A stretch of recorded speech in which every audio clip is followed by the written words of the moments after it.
tá? Durante esse período de distanciamento social. Quero agradecer novamente a participação do intérprete Cleverson, que é do campus Jacarezinho, que está aqui novamente promovendo essa acessibilidade para os surdos. Agradecer o professor Sérgio Paixão por ter aceito o nosso convite, tá? Para estar falando sobre a questão da educação. E a questão da dinâmica da nossa live, ela vai ocorrer da seguinte maneira. O professor terá aproximadamente 30 minutos de fala, tá? Daí vocês podem já estar interagindo pelo chat, lançando questionamentos, apontamentos, dúvidas que vocês tiverem. E depois, nos 20 minutos finais, ele vai estar respondendo essas perguntas, tá? E hoje, nós vamos ter algo diferente na nossa live, tá? Nós temos um sorteio de um livro que foi do lado do professor, de autoria dele próprio, que é o título de professor para professor, Conversas de Sala de Aula. Daí, quem que vai poder participar desse sorteio?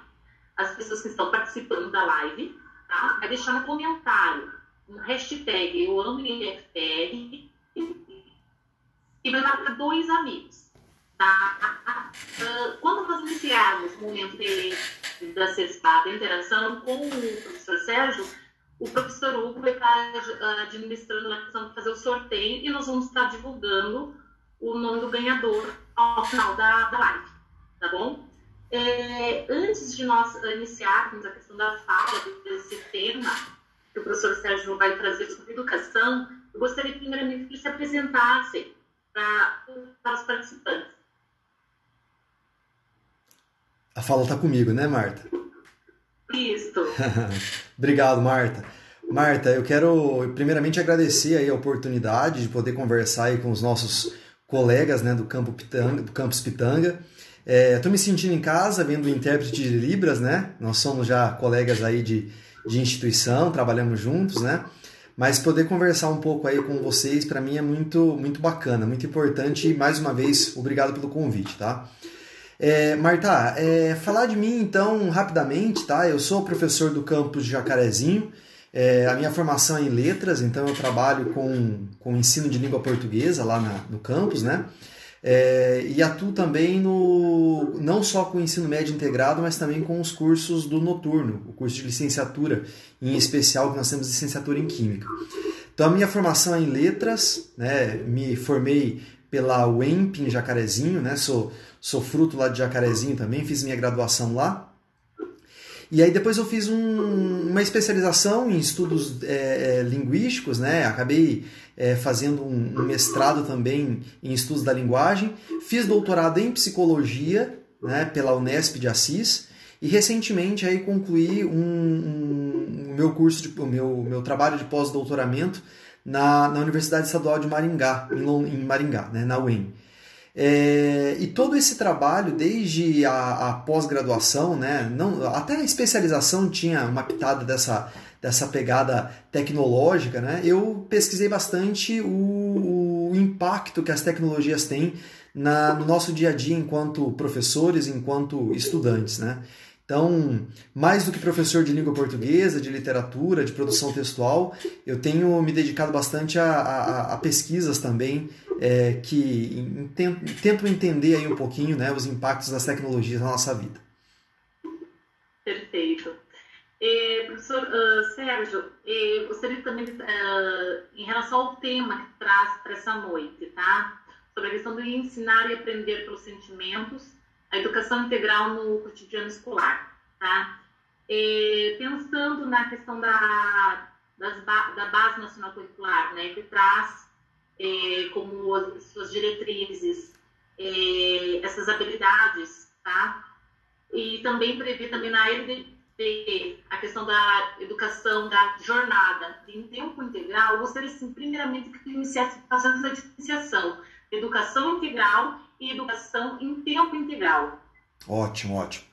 Então vamos lá, Marta. Para começar então a minha fala, eu queria fazer algo de um jeito um pouco diferente do que eu tenho feito.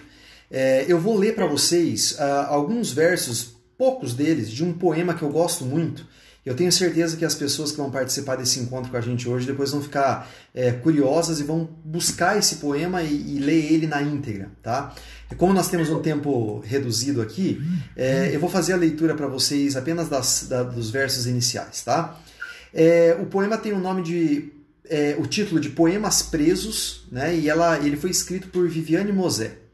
E o texto diz o seguinte: a maioria das doenças que as pessoas têm são poemas presos. Abscessos, tumores, nódulos, pedras. São palavras calcificadas, poemas sem vazão. Mesmo cravos pretos, espinhas, cabelo encravado, prisão de ventre, poderiam um dia ter sido poema, mas não. Pessoas adoecem da razão de gostar de palavra presa. Palavra boa é palavra líquida, escorrendo em estado de lágrima. Lágrima é dor derretida. Dor endurecida é tumor. Lágrima é raiva derretida. Lágrima é alegria derretida. Lágrima é pessoa derretida. Tempo endurecido é tumor. Tempo derretido é poema. E aí eu termino com o último verso que diz: e você pode arrancar os poemas endurecidos do seu corpo. Bom, vamos lá.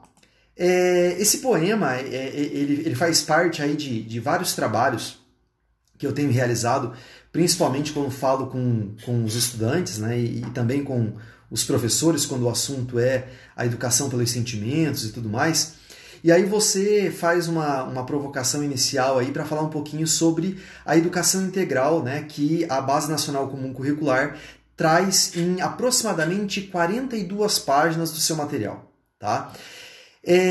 Existe uma confusão muito grande nas escolas, entre os professores, isso é muito comum, tá? E a minha fala aqui ela não vai pontuar nenhuma crítica, mas é uma fala de ir ao encontro mesmo desse tipo de diálogo, de conversa que acontece nas escolas, da falta de compreensão do que é uma escola que trabalha com educação integral e o que é uma escola que trabalha com tempo integral.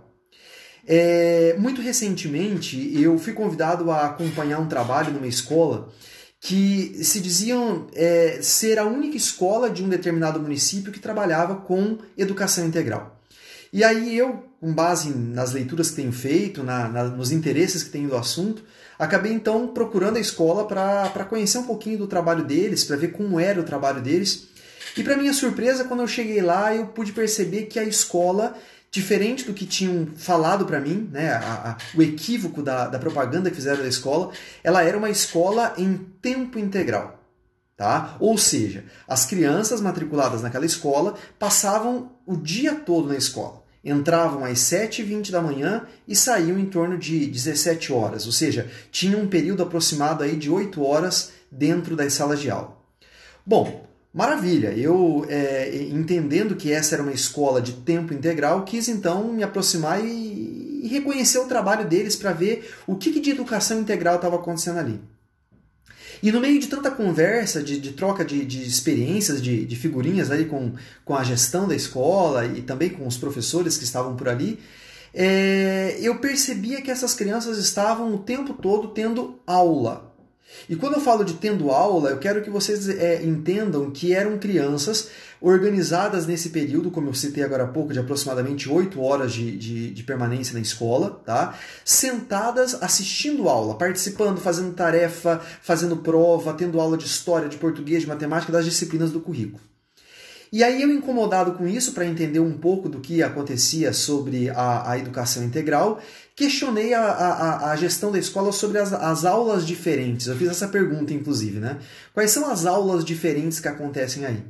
E aí eu fui surpreendido com 2 títulos que me deram, né? E eu vou preservar esses 2 títulos aqui, que remetiam à ideia de uma aula natural, apenas com um nome novo. Bom, eu estou contando isso para vocês porque é muito comum a gente perceber algumas escolas que, por não compreenderem que uma educação integral não é fazer com que as crianças permaneçam o tempo todo assistindo aula e fazendo atividades, né? Mas que seja uma escola que promova atividades que colaborem para a formação emocional da criança. Veja, quando se fala em educação integral, nós estamos falando de uma união entre os aspectos cognitivos e os aspectos afetivos, os aspectos emocionais.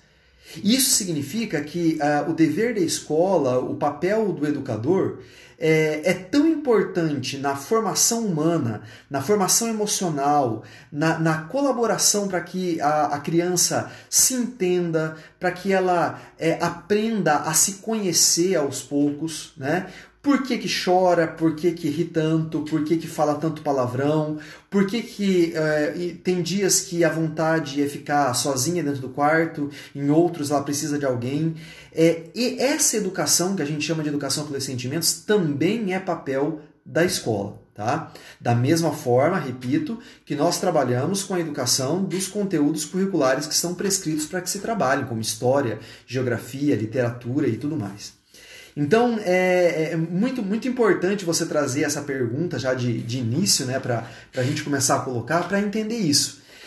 A criação da escola, né, a ideia de se pensar uma escola em tempo integral, isso lá atrás, pensando e trazendo aí Anísio Teixeira, né, um grande nome para a gente pensar nesse aspecto, nada mais foi do que pensar uma ampliação de carga horária, tá? Para que essas crianças ficassem sim mais tempo dentro da escola, mas que pudessem ter a oportunidade de ter atividades que colaborassem para essa formação que eu estou chamando de formação e que a Base Nacional traz, que é a formação integral. Né?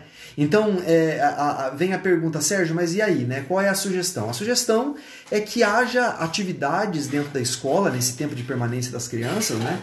Que colaborem para que elas consigam apreciar as artes, a música, a literatura. Né? Eu acabei de ler um poema da Viviane Mosé, que fala muito sobre as lágrimas, né? O que a lágrima significa. E ela vai dizer para nós que a lágrima muitas vezes são sorrisos, são alegrias, mas que também são tristezas que estão dentro de nós. E é preciso colocar as lágrimas para fora.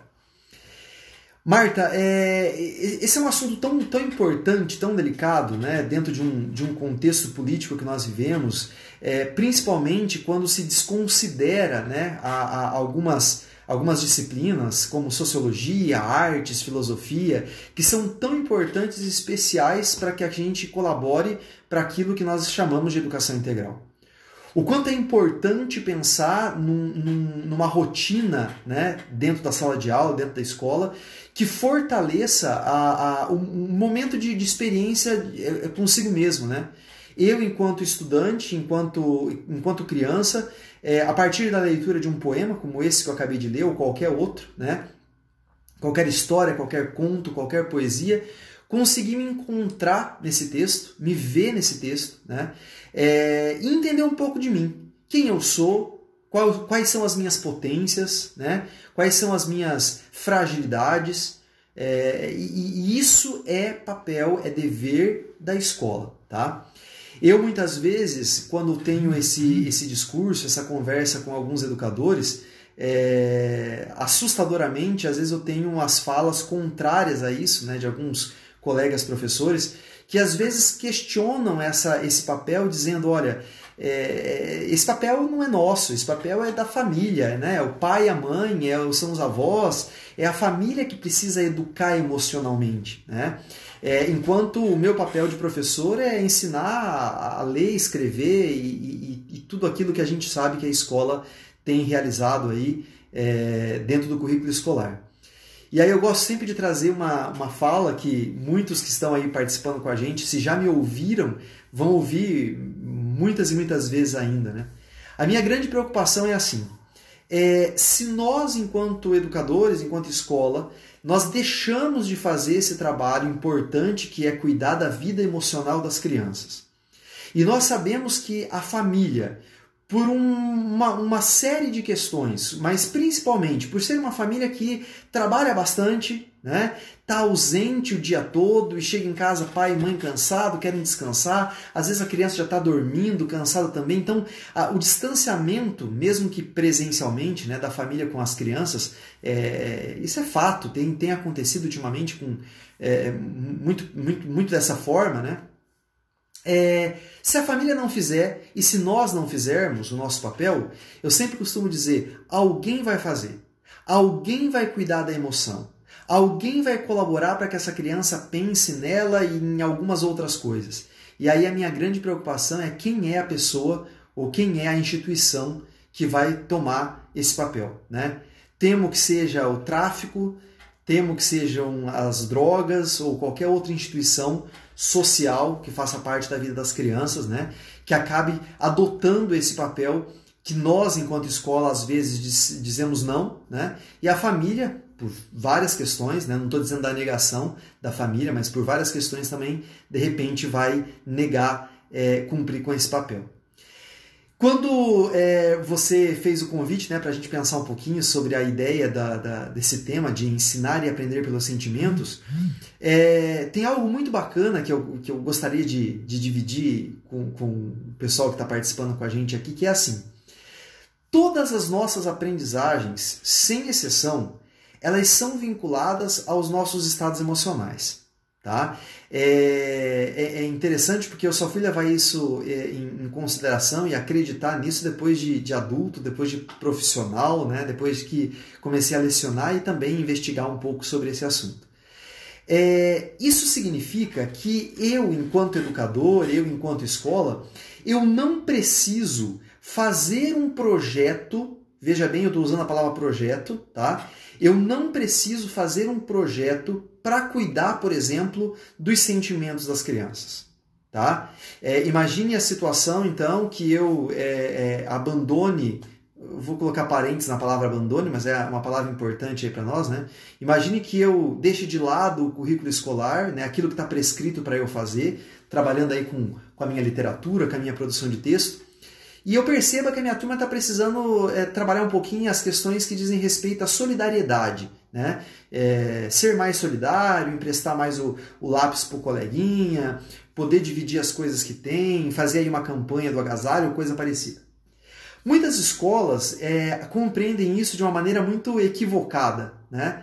Quando a gente pensava, por exemplo, em fazer os projetos transversais, isso acontecia com muita frequência. Então, vamos lá, eu tenho que trabalhar o tema transversal meio ambiente, um exemplo, tá? Nós parávamos com todo o currículo escolar para fazer um trabalho sobre meio ambiente.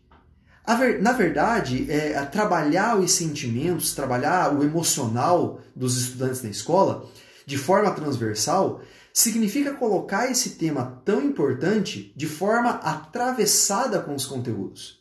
Se eu sou professor de língua portuguesa e literatura, como é o meu caso, e eu citei isso agora há pouco, eu posso fazer um trabalho muito bacana para que os estudantes pensem um pouquinho sobre os seus sentimentos, como driblam, né, alguns sentimentos negativos, como se entendem, como agem, como reagem diante de algumas afrontas, que são estímulos externos ou mesmo internos, né, a partir de um texto como esse que eu iniciei essa fala.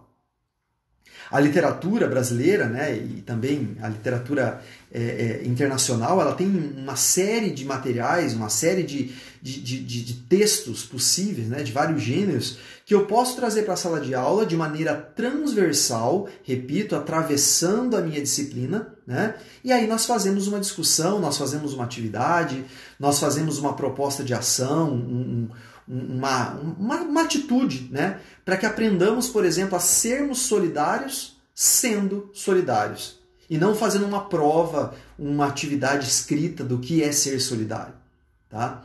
Então, aonde que eu quero chegar com essa conversa, né? Eu quero dizer que nada muda com essa conversa que eu estou trazendo aqui, no sentido de que, então o Sérgio está propondo que haja mais uma atividade dentre tantas atividades que nós professores temos, né, no nosso cotidiano, no nosso dia a dia. Não é isso. Eu não estou falando isso. Eu estou dizendo que é preciso considerar que as afetividades, e aí eu quero abordar um pouquinho isso daqui a pouquinho, né, o conceito do que a gente está chamando aqui de afetividade, mas essa educação pelos afetos, aquilo que eu sinto, aquilo que eu reajo, como eu reajo, que ela faça parte aí de forma costurada, né, com as atividades que eu tenho prescrito para o meu trabalho. Algo importante e que deva ser considerado nessa discussão, né, são as tecnologias. Quando a gente fala em afetividade, até é importante a gente colocar isso aqui, nós não estamos falando único e simplesmente de carinho, né?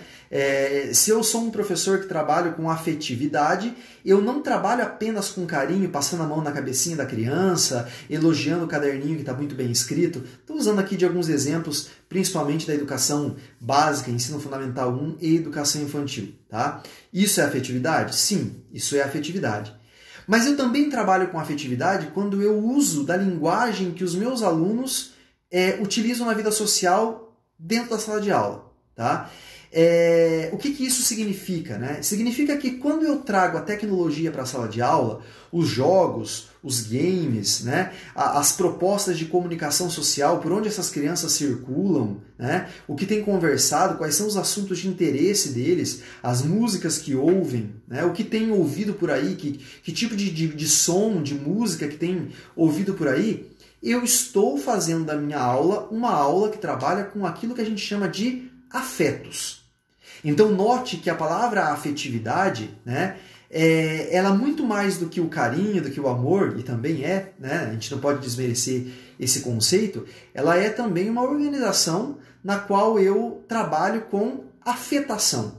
Tá? Então eu preparo a minha aula, eu organizo uma metodologia diferente, eu surpreendo os meus alunos hoje na chegada da sala de aula ou nessas atividades remotas que a gente está elaborando e promovendo nesses últimos tempos. Né? Eu trabalho com essas atividades de tal forma, né, que eu impacte, né? Que eu chame a atenção e chamando a atenção eu estou afetando. Né? Vale considerar que os afetos também, eles são em muitos casos bastante negativos. Né? Nós precisamos saber a forma como nós afetamos. O grito, o castigo, né? A bronca, a nota vermelha ou coisas semelhantes também afetam. E nós estamos aqui falando de afetos positivos. Né? Isso é trabalhar com os sentimentos. Tem uma proposta que eu acho muito bacana, e aí divido com todos que estão aqui com a gente, né? Eu trago uma referência que para mim marcou muito a minha vida há mais ou menos uns 5 anos atrás, quando eu iniciava um estudo mais aprofundado sobre essa educação pelos sentimentos, de um grupo de estudos de Barcelona, né, liderado aí pelo Fernando Hernandes, que é um nome bastante representativo aí na pedagogia de projetos, Montserrat Moreno, Genoveva Sastre, um grupo forte da Universidade de Barcelona que trabalha com essa linha, né, da educação pelos sentimentos.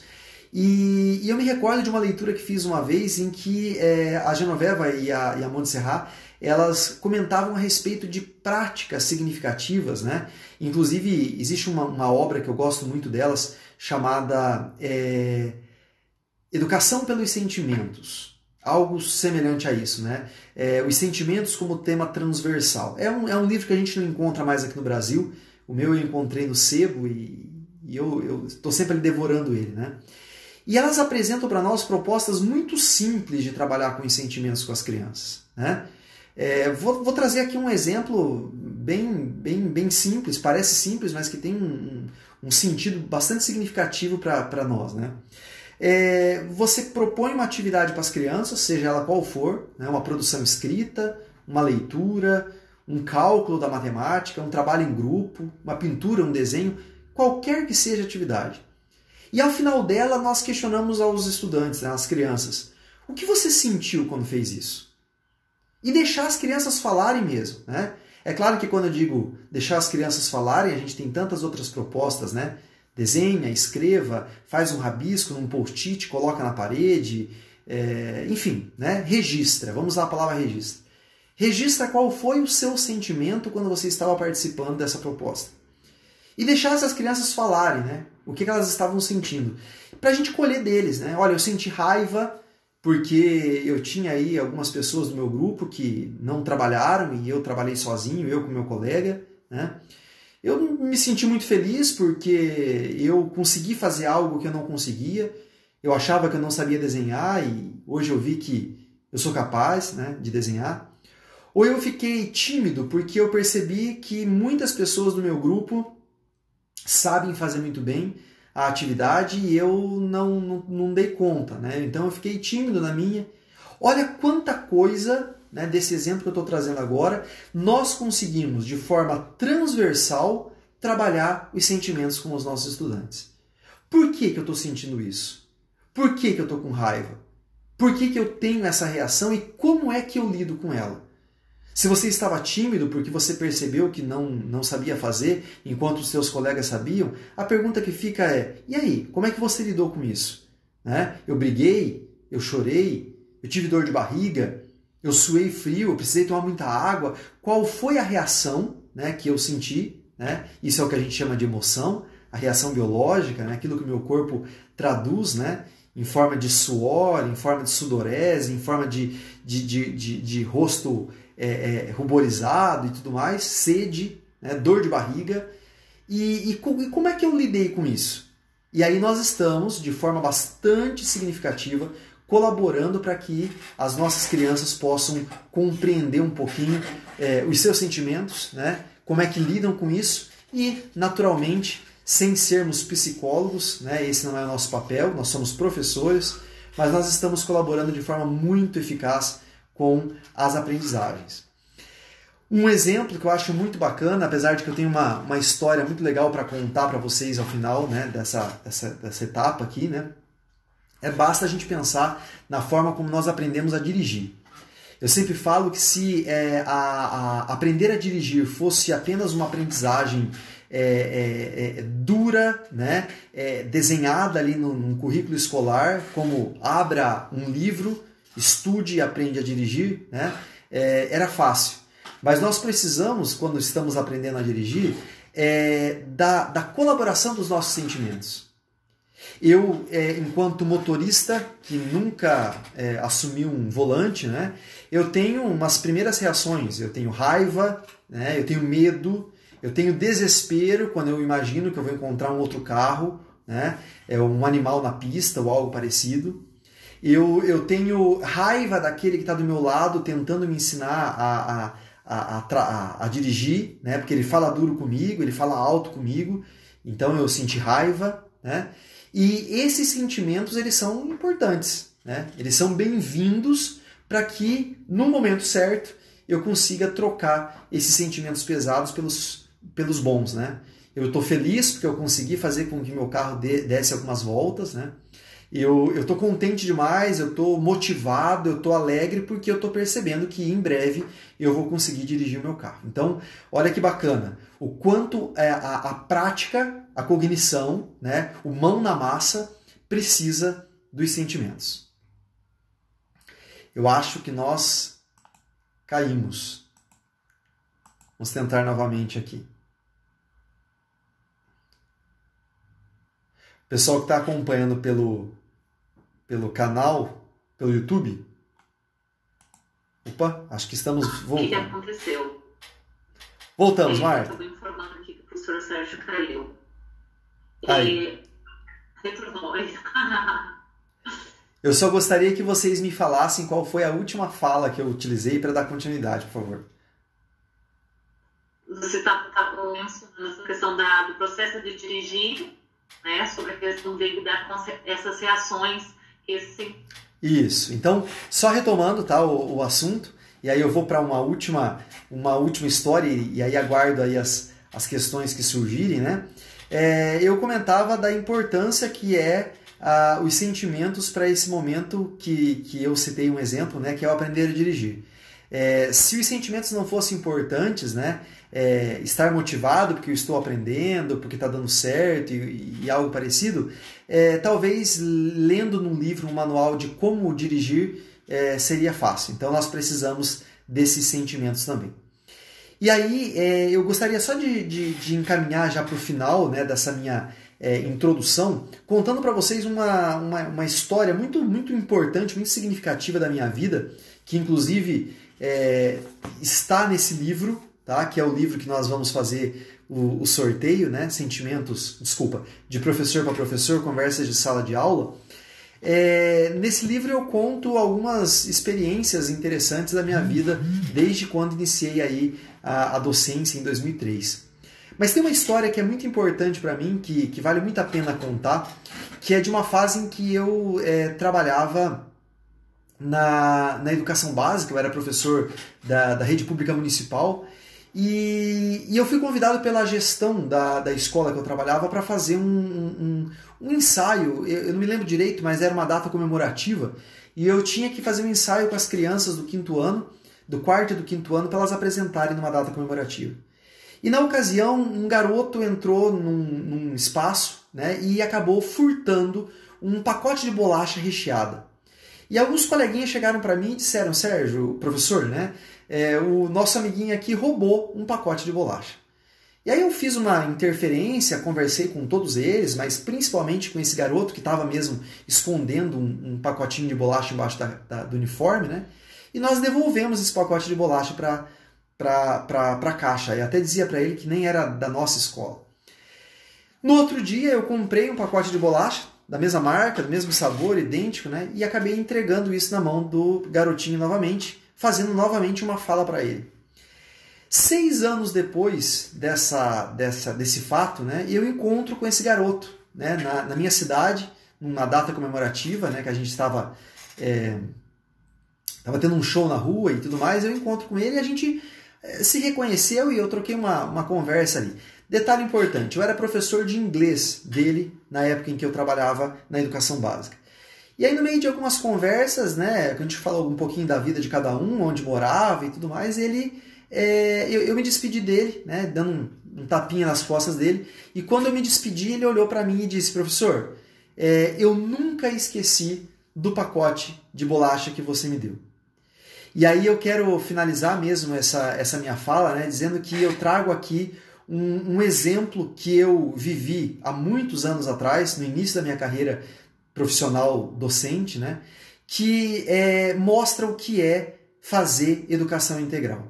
Eu posso não ter marcado a vida desse menino ensinando regras gramaticais ou algo semelhante, mas ele não esquece mais de que um pacote de bolacha tem que ser comprado e não pego escondido.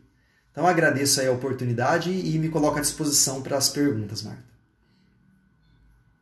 Ótimo, Sérgio. Eu vou lembrar novamente ao pessoal que pode estar registrando aqui no chat suas perguntas, tá? E eu aqui fiz algumas anotações, professor, e tu relataste aqui a questão do conflito, sobre a questão de atribuições, papel da escola, papel da família, tá? E ouvindo essa última fala tua, eu pensei aqui, ó, quando a gente pensa nas crianças e nos adolescentes, tá? Que não desenvolveram essas habilidades, tá? Não conseguiram. Pensando na questão como adulto, quais serão essas implicações? E diante do contexto de crianças e adolescentes que passam por situações de violência dentro de casa, tá? Como que a gente vai conseguir? Daí eu acredito que seja o papel da escola muito importante nesse processo, porque dentro da família ele não tem esse suporte. Então, como colaborar? Como que a escola, diante dessa situação, pode estar atuando? Porque dentro do contexto de educação infantil, vemos no ensino fundamental 1, 2, inclusive ensino médio e superior muitas vezes.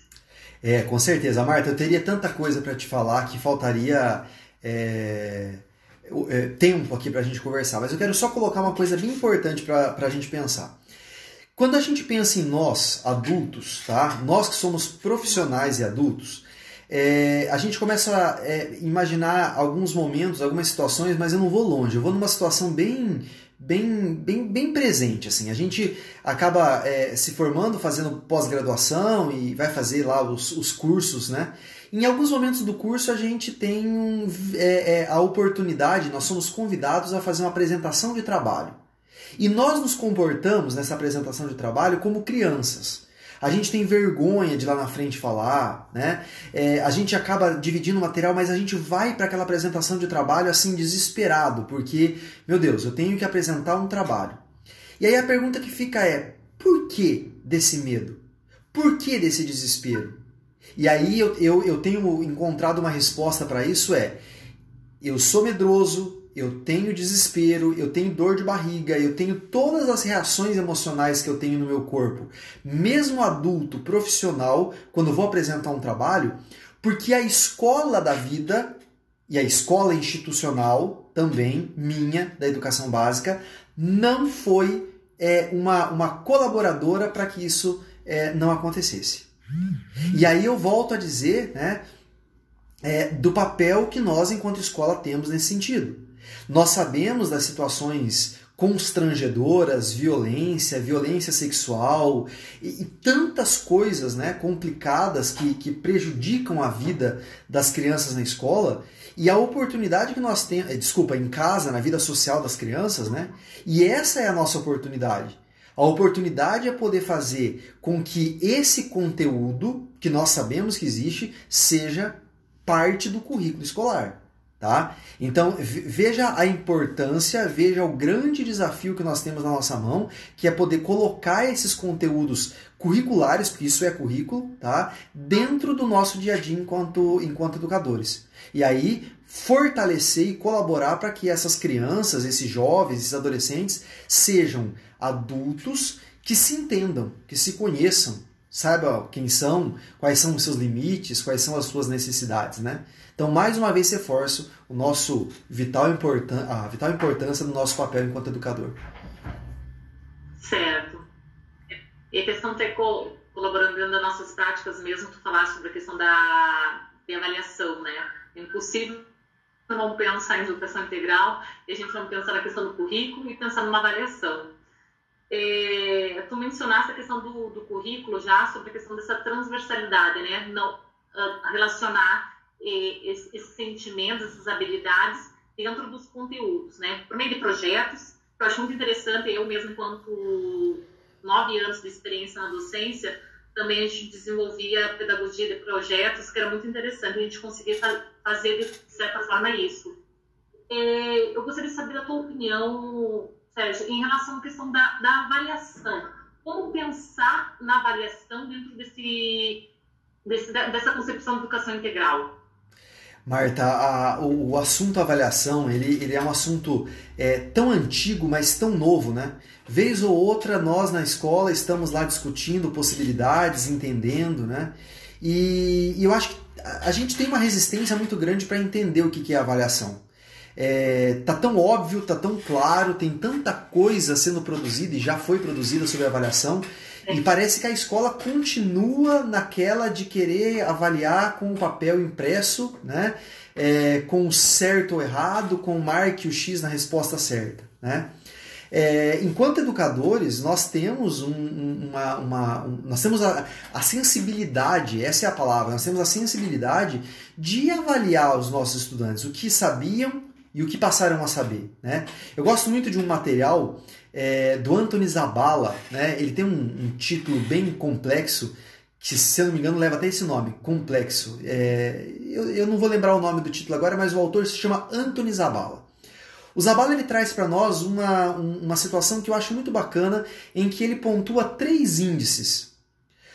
O primeiro dos índices é a resposta para a seguinte pergunta: o que os alunos sabem?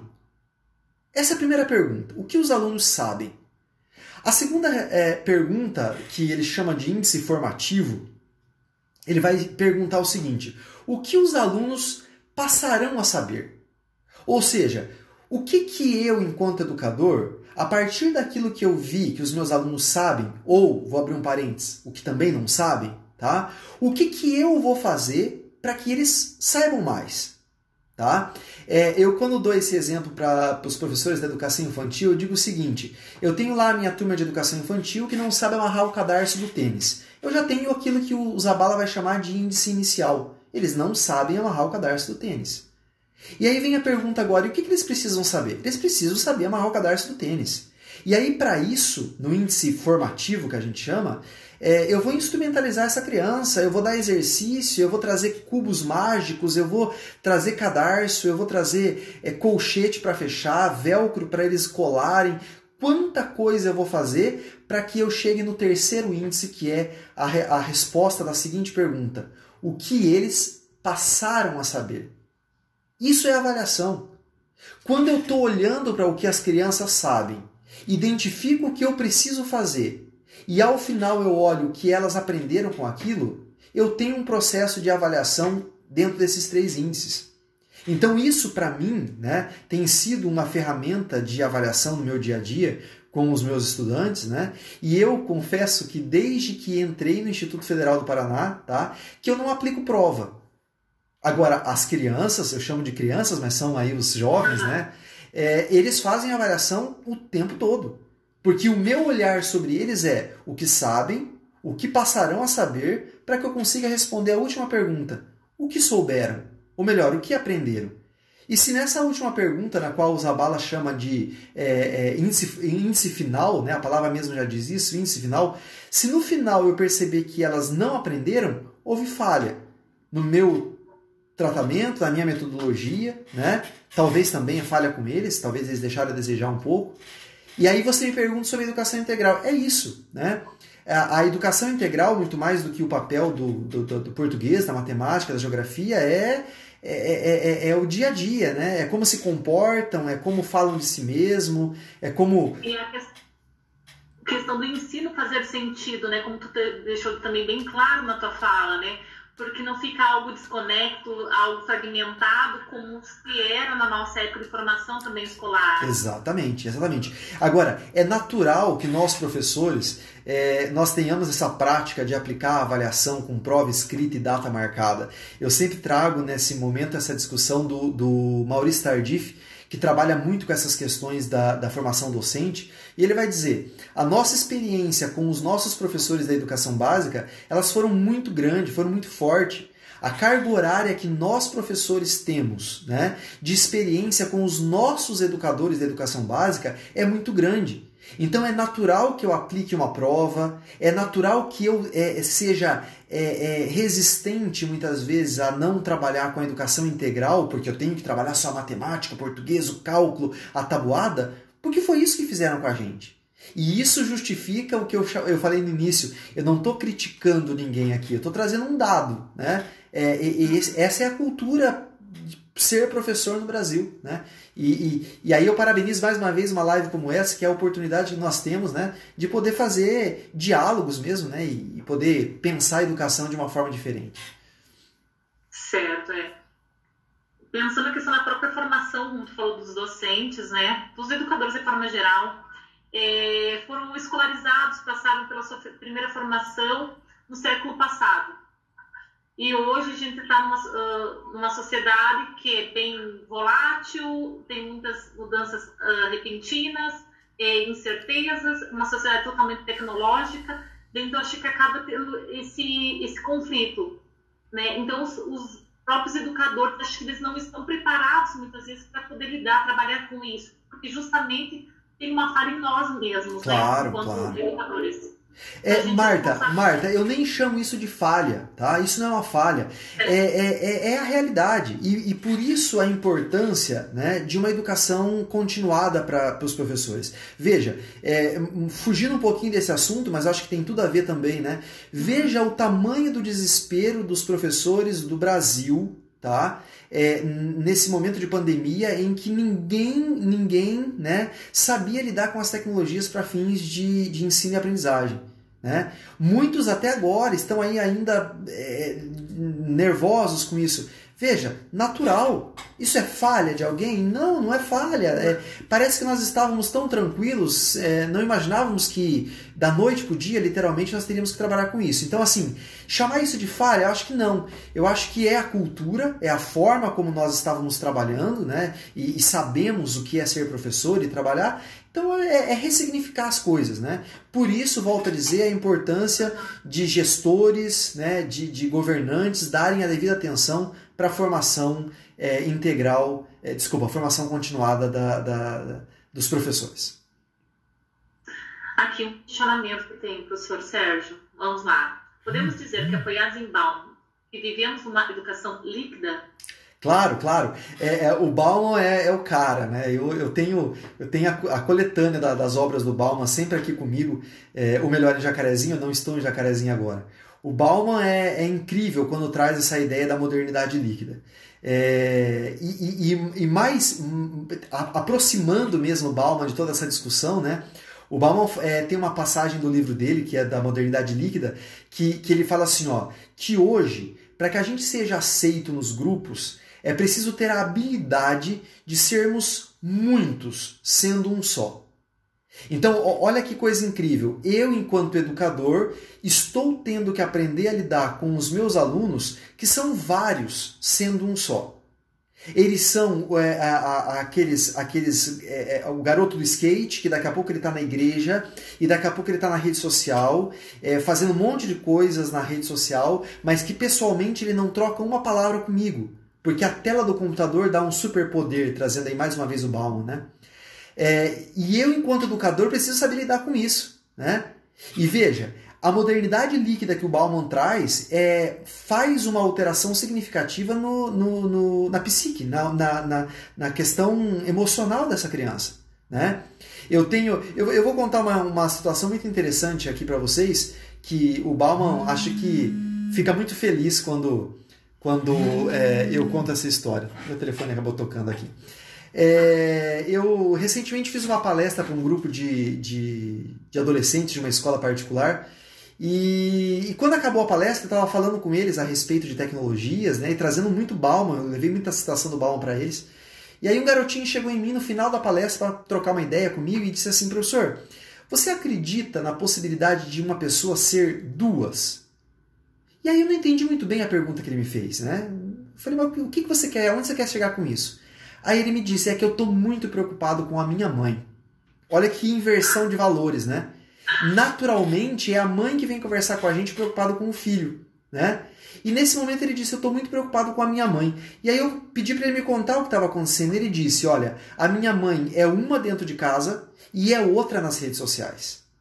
Então veja, a modernidade líquida, né, está tomando conta não só dos nativos digitais, é o caso desse garoto, né, com mais ou menos 16 anos de idade, mas também dos imigrantes digitais, que somos nós, os mais velhos, né, que migramos aí para essa terra líquida, como o Bauman chama. Certo. Professor Sérgio, em relação à questão da concepção ainda da escola, de muitos docentes ainda acreditarem que não é um papel da escola em relação a trabalhar a questão dessas habilidades socioemocionais, né? E sim focar principalmente nas aprendizagens cognitivas, tá? Eu vi numa pesquisa que foi feita pelo Instituto Ayrton Senna, com mais ou menos aproximadamente 130 mil estudantes de todo o Brasil, de ensino médio, e perguntaram para esses estudantes qual que seria o foco da escola para eles, na visão deles. E 28% relatou que é para preparar para o Enem vestibular, 23% no mercado de trabalho e apenas 11% em relação para as relações humanas e sociais, né? Daí eu gostaria de te perguntar de que forma a gente pode ressignificar essa educação para que esses estudantes também percebam a importância de outras aprendizagens, não apenas a cognitiva. Marta, esse é um tema muito polêmico e eu costumo sempre dizer o seguinte: a educação, a prioridade da educação deveria, e eu sei que em alguns casos não é, você trouxe exemplos agora, tá? Deveria ser a felicidade. Educar para a felicidade. Eu preciso aprender a vida, aprender os números, aprender os cálculos e as palavras para ser feliz, antes de qualquer outra coisa, tá? Uma escola que aposta na educação integral, tá? Que faz atividades almejando uma formação humana integral, cognição e afetividade, com certeza colabora para que essa felicidade surja em algum momento da vida da criança, tá? A criança feliz, e aí eu vou trazer algumas palavras importantes. A criança feliz, motivada, empolgada, amada. Olha quanta palavra da ordem dos sentimentos eu estou trazendo agora. Ela aprende. Se essa criança aprende, ela vai fazer uma boa prova de vestibular e ela vai passar. O grande problema é que algumas pessoas trazem como justificativa dizendo: não, mas as provas de hoje continuam antigamente, tem que decorar regras. Não tem que decorar regra. Se a escola ela investe na formação humana e no emocional dessas crianças, a partir do que eu citei, né, dos projetos, da transversalidade, da educação pelos valores, pelos sentimentos, para que a criança se entenda como pessoa e seja feliz, né, em primeiro lugar, ela vai aprender qualquer fórmula da matemática, da física e da química, tá?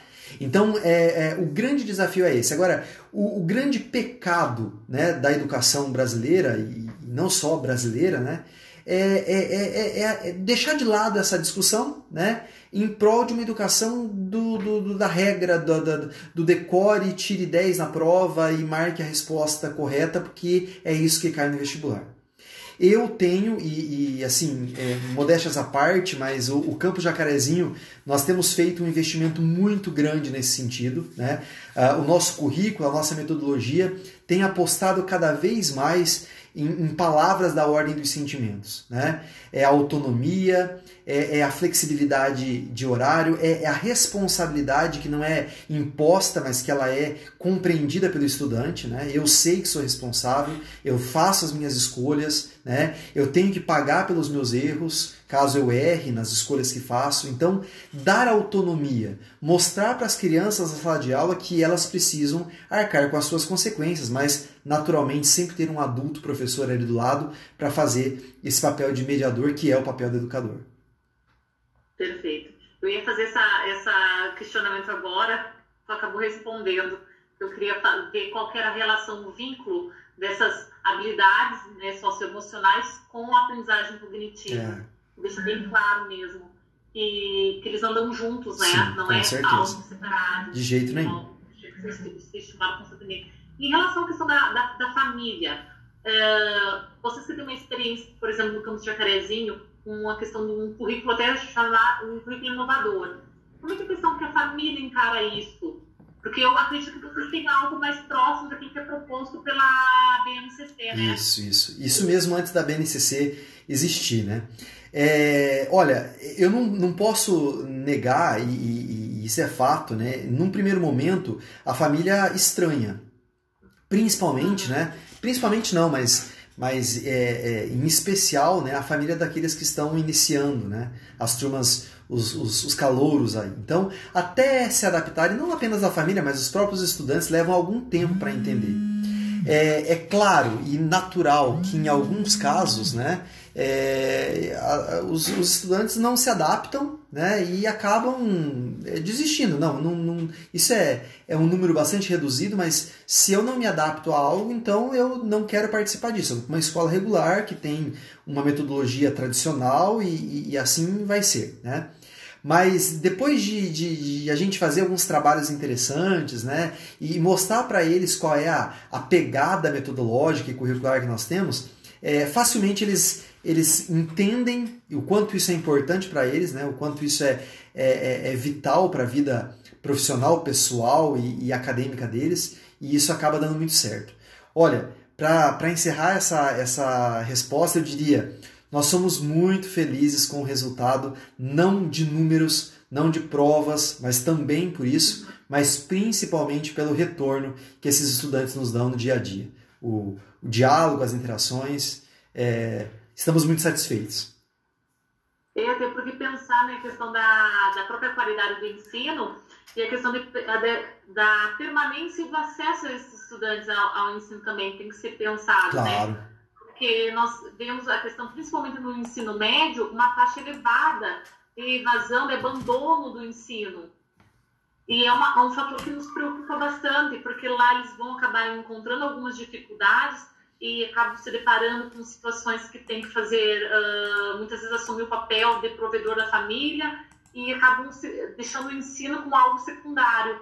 Mas eu acredito que quando eles encontram um ambiente acolhedor, que tem esse vínculo, eles conseguem encontrar uma equipe de todo esse suporte, faz com que eles permaneçam muitas vezes na instituição, né? Com certeza. É a ideia e o sentimento de pertença, né? Esse lugar é meu, aqui eu construo, eu não sou aqui apenas um mero espectador em que as pessoas pedem para eu fazer e eu devo fazer. Não, eu sou construtor também, né? Isso é muito importante. Perfeito. É a questão do vínculo.